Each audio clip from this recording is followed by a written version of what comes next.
You will be provided a large transcript in parts, and you will adapt the transcript into a detailed, accurate, and professional blog post. Your blog post should contain a title, headers, and paragraphs. Your blog post should be in the same language as the transcript. Do not leave out any important information. Here is the first part of the transcript, which you should adapt into the first part of your blog post now. After you finish writing, you will be provided the next part of the transcript. Because this is not the final part of the transcript, your post should not contain a conclusion. Today, we are going to tell you a true story that will make your eyes wet. This is the story of a snake that gave birth to a human baby. Yes, you heard it right. A snake gave birth to a human baby. The day the baby was born, the whole village was stunned. Every face was stunned. And there was only one question on every tongue. How is this possible? People started screaming in fear. No one believed their eyes. But the real shock was when the snake did something to the baby that made people shudder. Time passed. The baby grew up. But then one day, the same snake returned. And this time, what happened was so terrifying that your soul will tremble. This is not just one story. This is the biggest mystery of nature, a truth that can be seen with the naked eye, but is beyond understanding. To get rid of this mystery, stay with us till the end. Because this story will shake you to the core. There was a small village. It was simple and peaceful. No tall buildings, no electricity, only the warmth of the relationships and the closeness to the environment. At the end of this village, there was an old, dilapidated house. Jamila Bibi and her young son Hashim lived there. Jamila Bibi was an old, sick, and weak woman. But whenever Hashim would come before her, a strange light would shine in her eyes. Hashim was the landlord of the village. He used to work as a gardener in the garden of Rees Sahib. From morning to evening, he would put his hard work in the soil. He would water the plants. He would clean the bushes. He would return home tired in the evening and massage his mother's feet. He would feed her. He would take care of her every need. Mother would often say, "Son, why do you work so hard?" "Mother, just pray. I will take care of the rest." Hashim would answer with a smile. One evening, when all the workers had left and the evening shadow was falling on the sky, Hashim was working alone in the field. He was tired on his face, but his heart was full of his mother's medicine. When Rees Sahib saw him, he was surprised and asked, "Are you still here, Hashim?" Hashim's voice was heavy. "Mother is not well. I have to take the medicine, so I am working a little harder." Rees Sahib left without saying anything. That night, Hashim sacrificed his sleep. When he returned home in the morning with the medicine, the scene that he saw shook his world. Jamila Bibi was unconscious. Her breath was weak and her face pale. Hashim screamed, "Mother, wake up." "I have brought the medicine." Bibi said with trembling lips, "There is no need for the medicine now. Son, you are very tired. But I cannot leave without telling you the truth. I am not your real mother." Hearing this, Hashim's feet slipped out of the ground. "What? No, you are my mother." His voice was trembling, but Jamila Bibi told the truth in her last breaths. "I raised your secret, but now the time has come. I will tell you everything." After this, she stopped breathing. Now Hashim was left alone. The question of identity broke him from within. A few days later, he remembered Zubed abuser Gamma, who was the oldest witness of the village. When Hashim asked her, Amma whispered to him, "Son, you were not Jamila's son. Your parents were your children. One day you came to their arms. Jamila said, 'Allah has given me a reward, but no one knows where you've come from.'" Hashim's hopes were shattered. He searched every nook and cranny of the house. Old boxes, dusty cupboards, bedsheets. But he did not find any clue. He slept the whole night. At dawn, he prostrated. He laid down his life. He fell in prostration, and he started praying. "Oh my Lord, is there no living relationship with my lineage? If there is, let me meet my reality." One evening, when he was returning from the fields, he felt a strange anxiety in the village atmosphere. There was panic everywhere. There was fear on the faces of the people. An old man shouted, "Son, save your life. A ferocious snake is roaming in the village. Many people have been injured." Hashem's heart began to beat. He saw a ferocious snake moving towards the children. The children's screams were tearing the air. The villagers were trembling from afar. No one had the courage to go near, but Hashem did not stop for a moment. He ran towards the snake, and then a strange scene happened. As soon as the snake looked at Hashem, he slowly moved back. Then slowly he came to Hashem. He sat at Hashem's feet. The screams of the villagers turned into silence. Hashem had fear in his heart, but the snake did not harm him. The snake did not harm him. A few moments later, the same ferocious snake, which everyone was shivering to see, quietly returned to the forest. He did not disturb anyone. The villagers were shocked. An old man asked him, "Son, what have you done? How did this affect you?"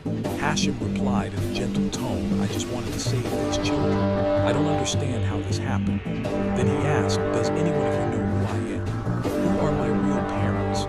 The same old man sighed and said, "Son, as far as I remember, your father once went to cut wood from the forest.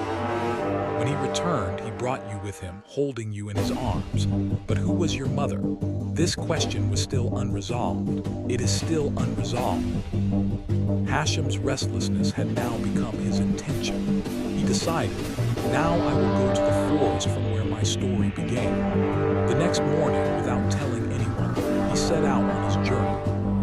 The forest was dense, mysterious, and dangerous. Tall trees everywhere, the sounds of birds, and a strange silence. There was a strange fear in his heart, but a delicate flame of hope was burning. After a while, he sat under a shady tree.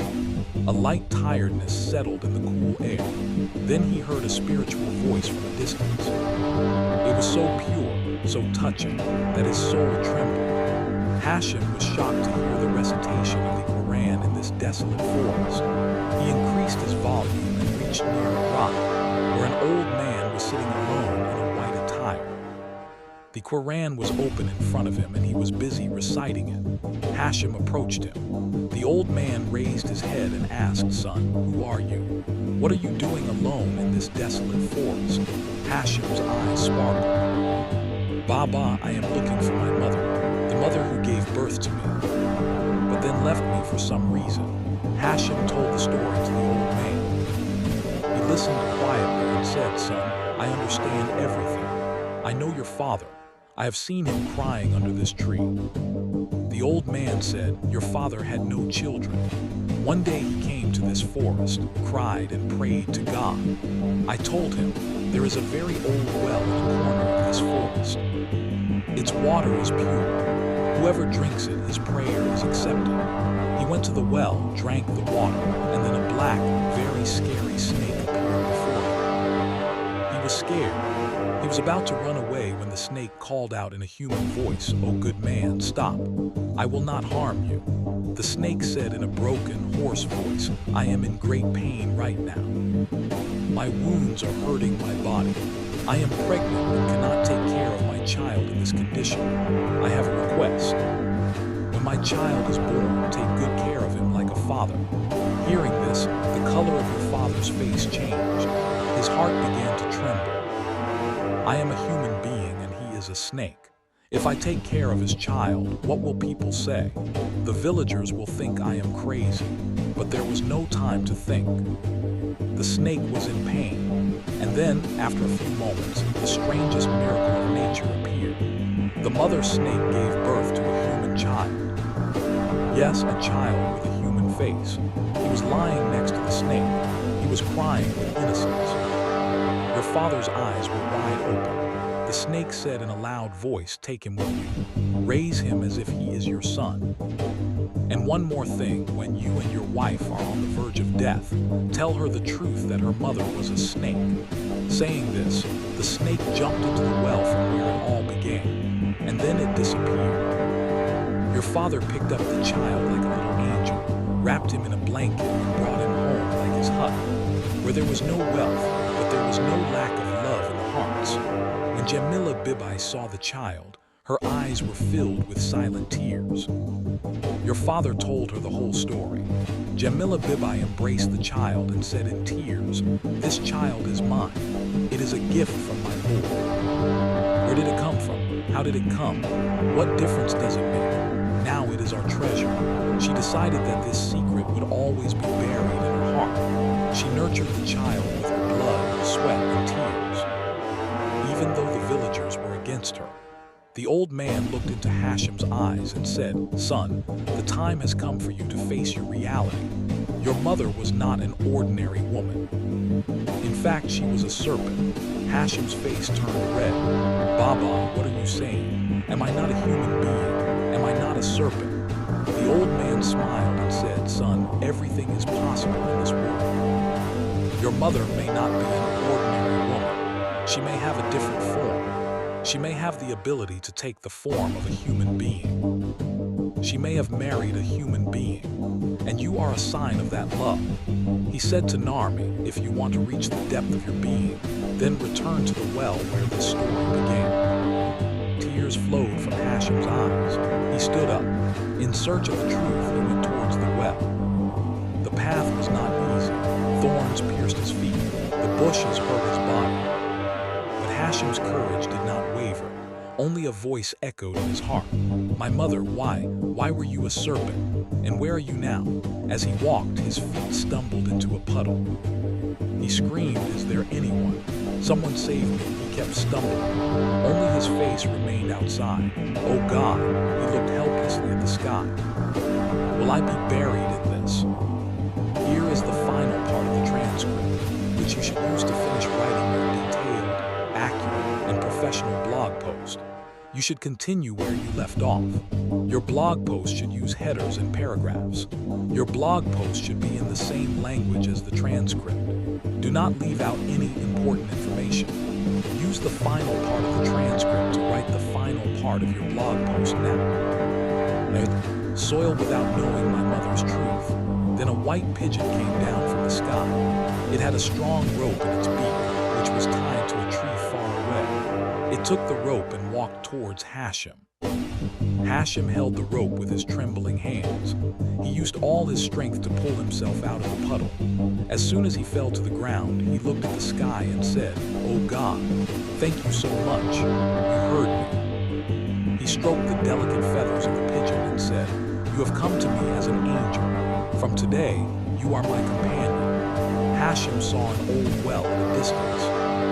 He said to the pigeon, "I think this is the holy place where my story of destiny began." As soon as Hashim reached the edge of the mysterious well, his feet trembled. His eyes were filled with fear. The ground was covered with snakes. Each snake was spitting out its own tongue. The poison was dripping from its teeth. Everyone was eager to surround him. Hashim stepped back. His heart was racing like a storm. A question rang in his mind. Can any of these snakes be my mother? Hashim looked up at the sky and asked his friend, the holy white pigeon, "Friend, what should I do now? The water of this well is necessary for me, but these snakes are my enemies."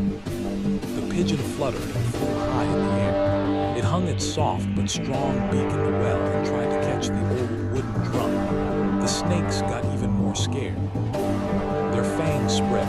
The ground began to shake. The sounds of thunder began to echo. But the pigeon did not give up. It kept trying again and again.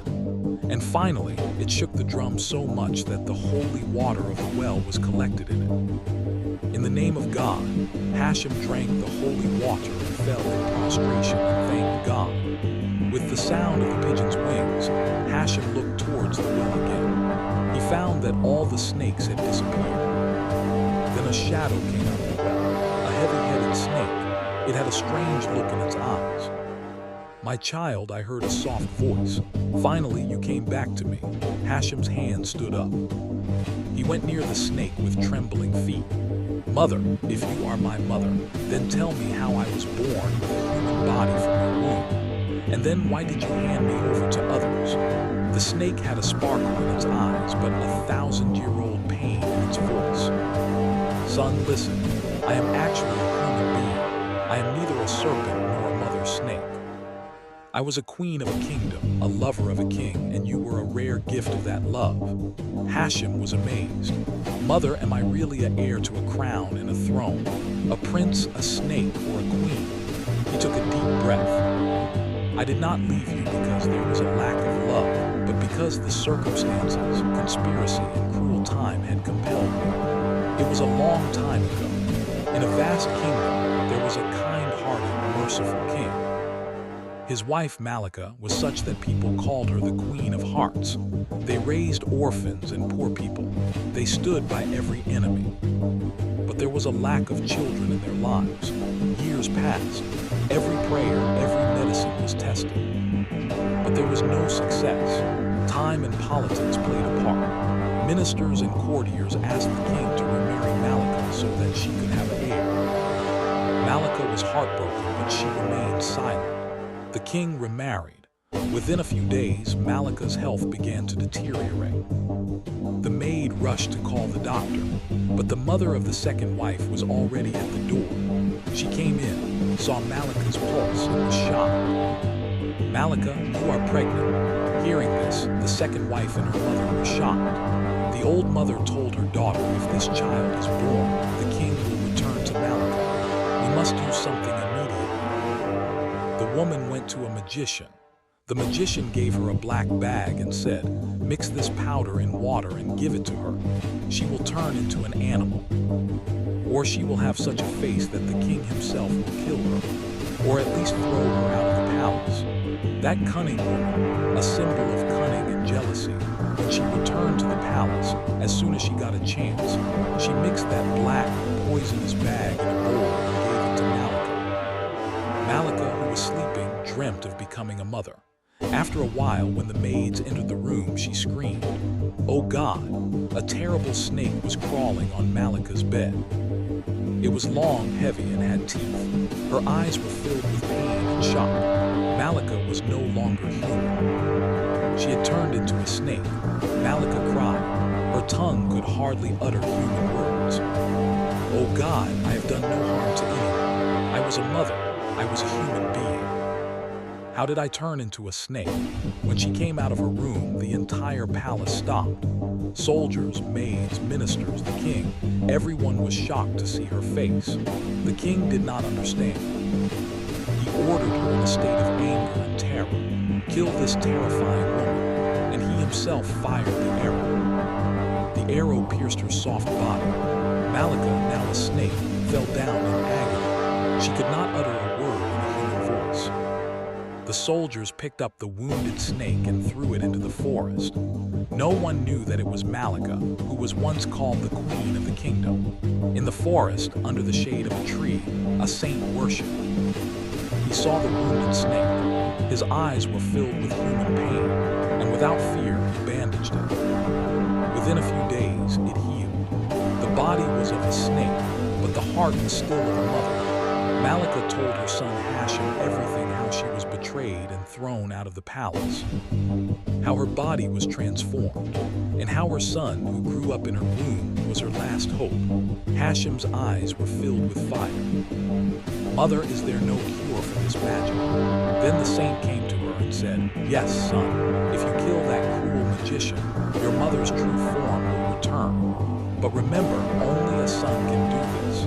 The saint told her some holy verses, which every magician would fail to recite. Hashem took the name of God and left. As soon as he reached the magician, he began reciting those holy verses. The magician became restless. Fear entered his eyes. Hashem picked up his sword, and in one blow, he severed the head of the cruel magician. As soon as his head fell, the powerful snake transformed into a human form. It was his mother. Hashem ran and hugged his mother. Both cried bitterly. Then both mother and son reached the palace. Malika was standing at the doorstep of the palace. The soldiers, the minister, the maids, everyone was surprised. The king's second wife and his mother's face turned pale. The truth was in front of them, and the lie was exposed. Malika told the king the whole story. The king's eyes were filled with surprise and anger. He immediately ordered the two to be arrested. Malika pleaded with the king. The king said, "Although these two women have committed a great crime against me, I want them to be punished and not punished. They should be thrown out of the palace. This is their biggest punishment." The king accepted Malika's request. Then Malika said that when she was thrown out of the palace, she was of hope. Hashem is her and the king's son. The king's eyes were filled with tears. "Oh my Lord, you are so great. You have returned my son to me after so many years." He hugged Hashem and said, "You are my heir." The entire palace was decorated. Celebrations were held on the streets. People distributed sweets, and the queen returned to the kingdom.